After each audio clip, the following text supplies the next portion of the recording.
हाँ काम आ जाएगा। बड़ा पहनता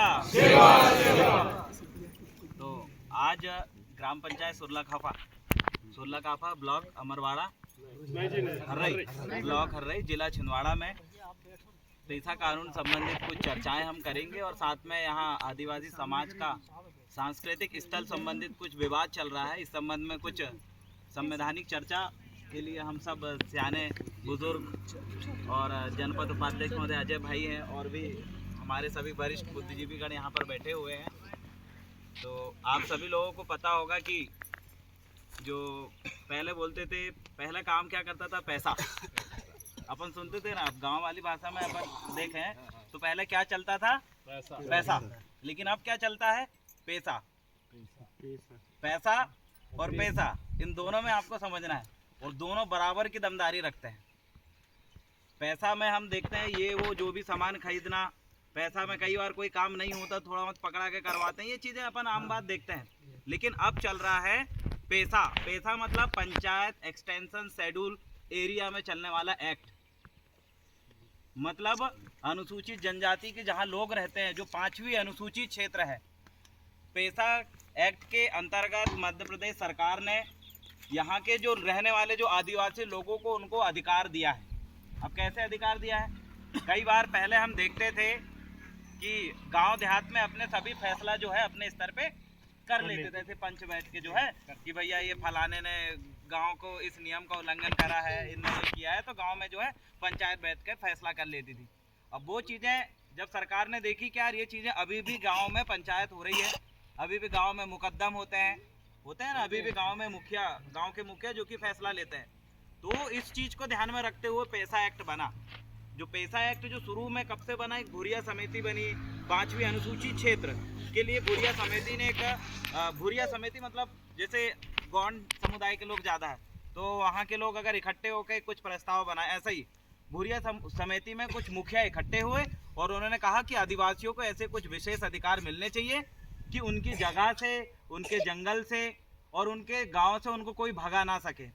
तो उसी तर्ज में जो है पैसा कानून बना और पैसा कानून में सबसे मुख्य जो अधिकार मिले हुए हैं वो अपन को स्वशासन का अधिकार दिया गया है। किसका अधिकार, मतलब आप अपना निर्णय, अपने नियम आप खुद बना सकते हो, उसमें शासन प्रशासन आपके साथ जो है सामंजस्य बनाएगी। अब हम इसमें कुछ काम की बात करें पैसा कानून में, तो पैसा कानून इतना मजबूत होता है, अब यहाँ है या नहीं है वो बात अलग है, लेकिन इतना मजबूत होता है कि कोई भी शासन का व्यक्ति, कोई भी शासन प्रशासन का व्यक्ति, चाहे वो कलेक्टर हो, एसडीएम हो, तहसीलदार हो, पुलिस वाला हो, कोई भी शासन का व्यक्ति अगर उस पैसा कानून वाले क्षेत्र में आता है तो पैसा कानून के जो अध्यक्ष है उसकी परमिशन लेना पड़ता है। मतलब आदेश लेगा, 1 हफ्ते पहले लिखित रूप से वो वहाँ पर लेटर देगा कि मैं आपके गांव में इसी संबंध में आना चाहता हूँ, यहाँ पर बैठक लेना चाहता हूँ, आप सभी लोगों से चर्चा करना चाहता हूँ। अगर आपके अध्यक्ष उनको परमिशन देंगे तो वो इस गांव में घुसेंगे। ये पैसा कानून का अपना नियम होता है। पुलिस प्रशासन भी हम देखते हैं कि कभी भी हमारे लोगों को उठा के ले जा लेती है। अगर आप पैसा कानून के जो अध्यक्ष महोदय, अभी कौन अध्यक्ष महोदय, अभी हमारे बीच में अध्यक्ष जी बैठे हैं जो पारंपरिक सभा के पैसा कानून के, अगर अध्यक्ष जी कुछ प्रस्ताव बनाए और लिख के दे दे थाना में कि हमारे फलाना फलाना ग्राम सुरला खापा में आप जब भी आए सर्वप्रथम हमें सूचित करें, उसके पश्चात ही हमारे लोगों को आप यहाँ से ले जा सकते हैं और उनको वो कर सकते हैं, ऐसा प्रस्ताव बनाओगे तो पुलिस प्रशासन कितना ही संगीन मामला क्यों ना रहे, पहले आप लोगों से चर्चा करेगी, विचार करेगी, उसके बाद आपके लोगों को उठा के थाना ले जाएगी। अभी क्या हो रहा है, अभी ये होता है कि छोटा मोटा झगड़ा हो जाता है, पुलिस वाले उठा के ले जा लेते हैं और बोलते हैं ला 5000 केस खत्म कर दूंगा, गाड़ी वाला मैटर होगा, गाड़ी पकड़ ला, ये होगा ला इतने पैसे तेरी गाड़ी छोड़ देंगी। तो ऐसा करके हमें जो है नियम कानून संविधान का ज्ञान ना होने की वजह से हमारा जो गलत इस्तेमाल हो रहा है। जब नियम नहीं बना था, वन विभाग नहीं था, ये शासकीय प्रशासनिक तंत्र नहीं था, उस समय भी हम थे, ठीक है नहीं, उस समय भी हमारी अपनी शासन व्यवस्था थी। तो आपको ये समझना पड़ेगा, जैसे ये जमीन का विवाद चल रहा है, ये जमीन किसकी रहेगी किसकी नहीं रहेगी इसका फैसला करने का जो अधिकार है वो यहाँ के पैसा कानून की जो समिति बनी हुई है, जो अध्यक्ष है उन लोगों का है।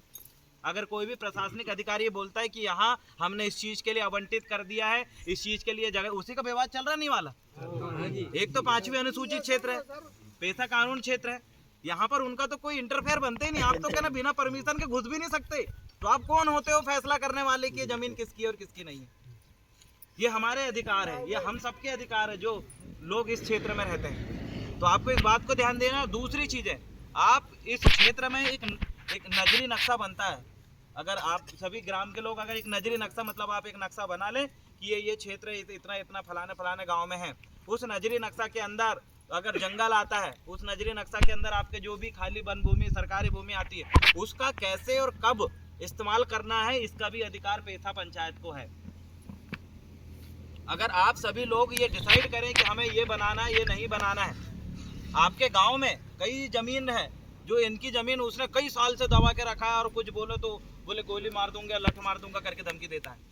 आपको ये भी समझना पड़ेगा कि जो जमीनी विवाद है उसको भी आप यहाँ पैसा जो पंचायत अगर जब भी रखना पड़ता है, उसका नियम है कि जब भी आप पैसा कानून की बैठक रख रहे हैं इस क्षेत्र में, तो आप एक लेटर जारी करें और सबको आमंत्रित करें 15 दिन पहले, एक हफ्ते पहले।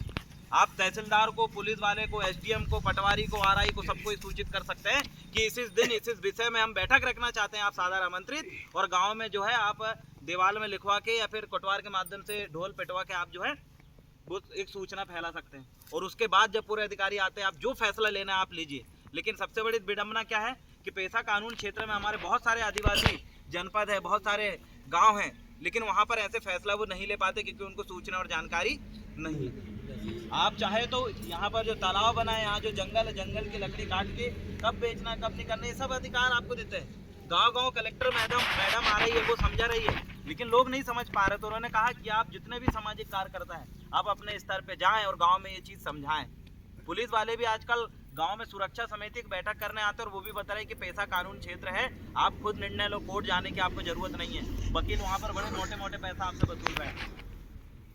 और दूसरी चीज़ है, ये जो जगह के विवाद है, ये मेरे हाथ में है एट्रोसिटी एक्ट।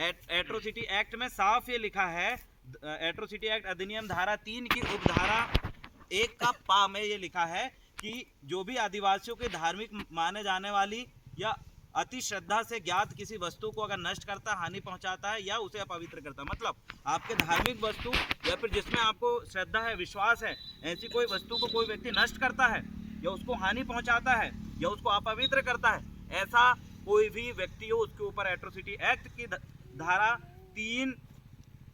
3 की उपधारा 1 का ना के अंतर्गत उसके ऊपर कार्रवाई होगी। और जो भी व्यक्ति एफआईआर दर्ज कराएगा उसको मुआवजा भी मिलेगा, लगभग 70,000 पहली किस्त में डलेगा, 2 लाख रुपए तक मुआवजा मिलेगा। मतलब इस जगह को आपने बना दिया, अगर कोई व्यक्ति नुकसान करता तो उसमें यह भी दिया हुआ है कि अगर इस चीज को वन विभाग का अधिकारी भी इसमें इंटरफेयर नहीं कर सकता।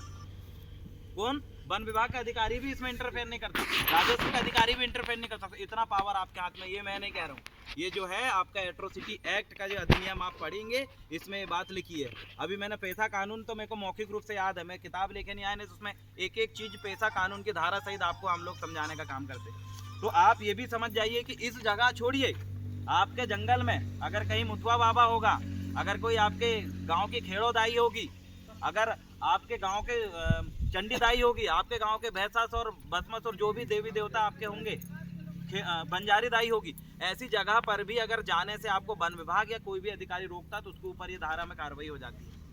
आपको ये अधिकार पता रहना चाहिए। मतलब आपके सांस्कृतिक स्थल को अधिकारी या कोई अन्य समाज का व्यक्ति छोड़ो, कोई भी आपको उस जगह जाने से रोक नहीं सकता। और ये भी सोचें कि उस जगह कोई दूसरे धर्म का व्यक्ति जबरदस्ती कब्जा भी नहीं कर सकता। अभी क्या हो रहा है, अभी जो खेरोदाई थाना है, खेरोदाई कौन थी आपको पता है? अपने गांव में जो मुठुआ बाबा होते हैं, भिमाल पैन होते हैं, मालदेव होते हैं ना, खिला मुठुआ, ये 5 भाई थे, इनकी 7 बहनें थी, उसमें एक खेरोदाई थी। ठीक है नहीं, इनके हमारी जो रूढ़ी प्रथा, हमारी पैसा कानून में यहाँ तक कि 5वीं अनुसूची में हमारी जो रूढ़ी प्रथा है, रूढ़ी प्रथा मतलब हमारे पारंपरिक नियम, जैसे अंग्रेजी से कहते हैं कस्टमरी लॉ। पारंपरिक नियम मतलब हमारे पुरखों से आने वाले नियम, उन नियमों को विधि का बल प्राप्त है, मतलब संविधान ने उनको मान्यता दी है। किसमें? 5वीं अनुसूची का 13(3) का काम है, हमें ये सारी जानकारी दी हुई है। हमें अधिकार है कि हम अपने रूढ़ी प्रथा के अनुसार जो नियम बनाएंगे उनको शासन को भी मानना पड़ेगा। तो अब आप देख लीजिए, आपके गांव में जितने भी जहाँ देवधामी होंगे वहाँ पर आप जो है वहाँ रक्षा सुरक्षा करें। क्यों करें? अब ये भी आप सुन लीजिए।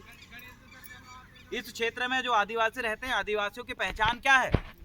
आप आदिवासी, आपकी पहचान क्या है? तो भारत का संविधान कहता है कि वो इस देश का आदिवासी है या इस देश का मूल मालिक या इंडिजिनस व्यक्ति है जिसके खुद के देवधामी है। जैसे आपके देवधामी है ना, इस देवधामी को जो है, आपके जो पुरखा को जो है, क्या कोई ईसाई धर्म का व्यक्ति पूछता है? क्या कोई मुस्लिम धर्म का? क्या कोई पंडित जी आके पूछते हैं? कोई धर्म का व्यक्ति नहीं पूछता। मतलब आपके वो देव ठाना, आपके वो देवी देवता जिनको आपके अलावा कोई पूछता ही नहीं है। आपकी अपनी संस्कृति हो, आपके अपने रीति रिवाज नैंग दस्तूर हो, और आपकी अपनी भाषा हो, और आप अपने लोगों के बीच में अपने पहनावा के साथ आप रहते हैं, और जिनकी अलग पहचान है, ऐसे लोगों को ही आदिवासी कहते हैं। जो व्यक्ति क्रिश्चियन धर्म अपना लिया, जो व्यक्ति मुस्लिम अपना लिया, हिंदू बन गया, इनको भारतीय संविधान के 341, 342 में भी आर्टिकल में ये बात बड़ी गहराई से समझाई गई है। इसलिए जितने भी है, हमें ये क्यों बचाना है? क्योंकि हमें भारत का संविधान और हमें उनने अधिकार दिया है, इसलिए हमें हमारे क्षेत्र को बचाना है। ठीक है, अब आगे चीजें, जो पेशा कानून है उसमें नियम है। पेशा कानून में कोई भी अगर अध्यक्ष बनता है तो वो जो है 1 साल की उसकी लिमिट, एक फाउंडेशन बनी हुई है कि आप एक बार से आप 2-3 बार भी बन सकते हैं। लेकिन उसका नियम ये भी है कि इस पेशा कानून क्षेत्र में कोई भी सरपंच या जो चुना हुआ आपका और नीचे जो प्रतिनिधि रहते हैं वार्ड मेंबर, वो इसका अध्यक्ष नहीं बन सकता। बहुत सारे नियम है। तो आप पेशा कानून के जो मूलभूत अधिकारों को समझते हुए, अगर यहाँ पर तहसीलदार, अभी तहसीलदार आते तो हम उनसे चर्चा करते। समझ में?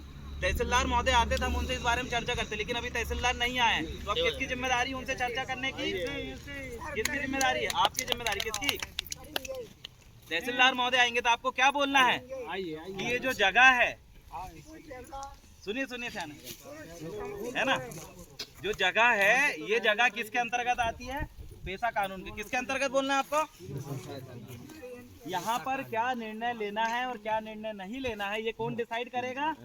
कौन निर्णय लेगा? हम। कौन निर्णय लेगा?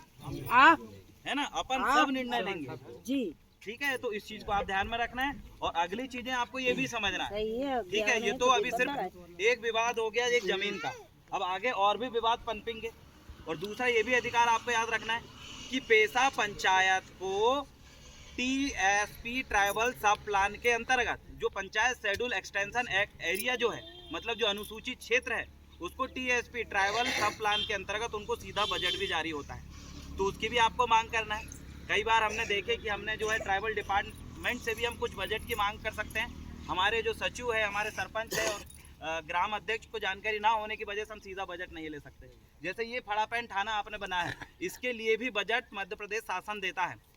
आदिवासियों के जो देव ठाना निर्माण के लिए अलग से बजट, अभी बजट खत्म होने वाला है।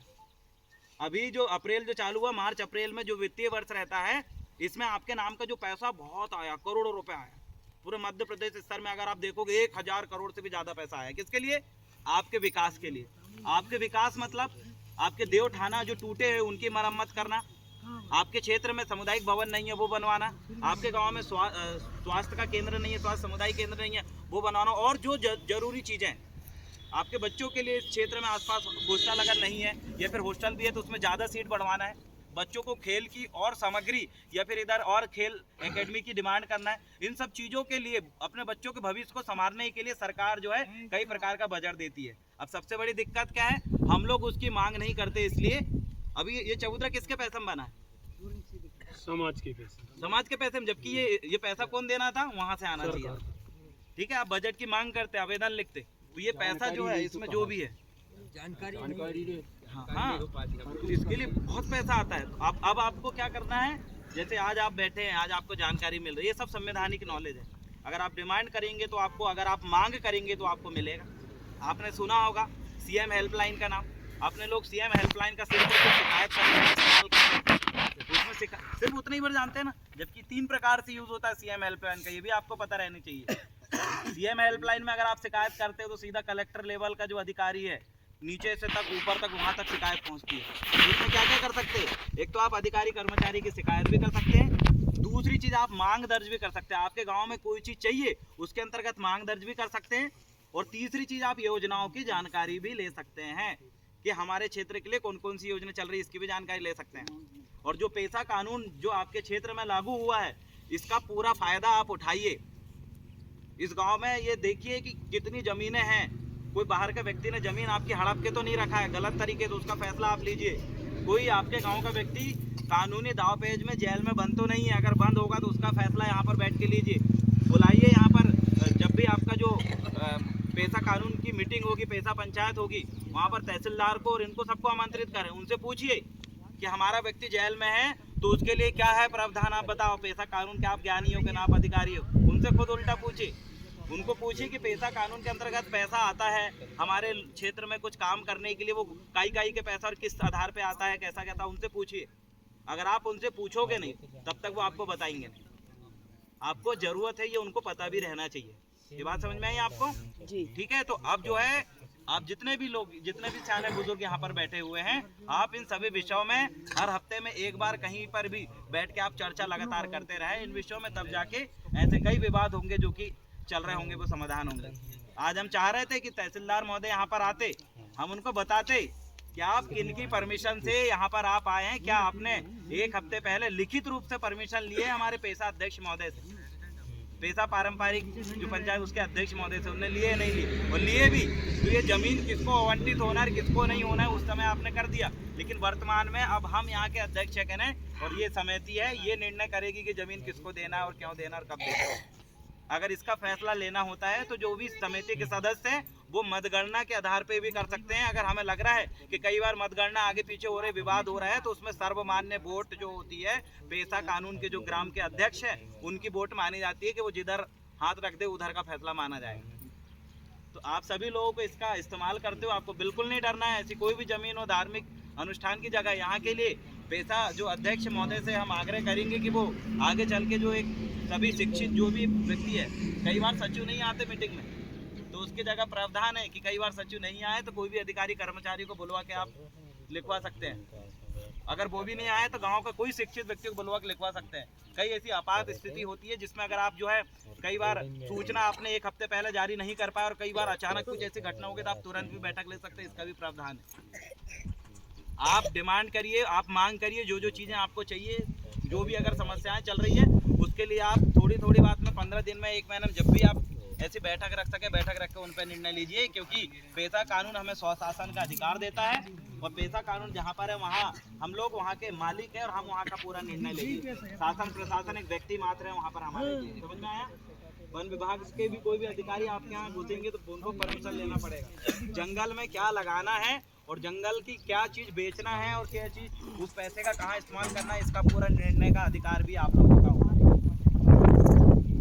तो आपके गांव में अगर रोजगार के साधन उपलब्ध नहीं है तो आपके पैसा समिति के जितने भी सदस्य और अध्यक्ष हैं वो इस चीज़ की मांग कर सकते हैं अधिकारी से कि यहाँ पर हमें स्वरोजगार के साधन आप उपलब्ध कराइए। उसके लिए चाहे 1 करोड़ रुपए भी अगर खर्च हो तो उनको लगाना पड़ेगा, क्योंकि आपके नाम से हर साल हजारों करोड़ रुपए लैप्स होता है। पिछले साल जब पैसा लैप्स हो रहा था हम लोगों ने मांग करे, लेटर लिखे कि छिंदवाड़ा जिले में इतना पैसा लगभग 1300 करोड़ रुपए लैप्स हो रहा था। तो हमने मांग करे तो आपको पता होगा देवगढ़ का जो किला वो हो रहा है, डेवलप हुआ, बना, और इधर से जो म्यूजियम जो बन रहा है आदिवासी संग्रहालय, वो धर्म टेकरी जो बनी वो आदिवासी के बजटों का पैसा से बनी है और उसमें मात्र 300 या 400 करोड़ रुपए खर्च हुआ, बाकी पैसा पूरा लैप्स हो गया। मतलब आपके नाम से मतलब इतना पैसा आ रहा है और वो पैसा नीचे खर्चे नहीं कर रहे, ऊपरी लैप्स कर दे रहा है या दूसरी जगह खर्च कर दे रहे हैं। इसमें नुकसान अपना ही है ना, अपनी है। अरे सोच के देखिए, एक गाँव में अगर मैं बोलता हूँ टीएसपी के अंतर्गत अगर 1 करोड़ रुपए भी अगर एक साल में दे दियो तो 1 करोड़ मतलब बहुत होता है, 100 लाख रुपए बहुत होता है। कहाँ कहाँ आप खर्च करेंगे? आप चाहे तो यहाँ पर ये पंचायत ऐसे बिल्कुल यहाँ वाईफाई लगा के बढ़िया टीवी वगैरह, कंप्यूटर, लैपटॉप वाली पूरी ग्राम पंचायत, स्कूल सब बना सकते थे। अपने बच्चों को पूरी कोचिंग तो आप यहीं दे देते, कहीं जाने की जरूरत नहीं, तो इतना पैसा आ रहा है। लेकिन आप जो है उसके बारे में जानकारी ना होने की वजह से आपके हिस्से का पैसा क्या हो रहा है, लैप्स हो रहा है। ठीक है, अब आप इन बारे में, इन सभी विषयों में आप जो बैठकर चर्चा विचार मंथन करते रहें और अपने अधिकार को जाने। इतना कहकर मैं अपने विचार को यहीं विराम देता हूँ। बहुत बहुत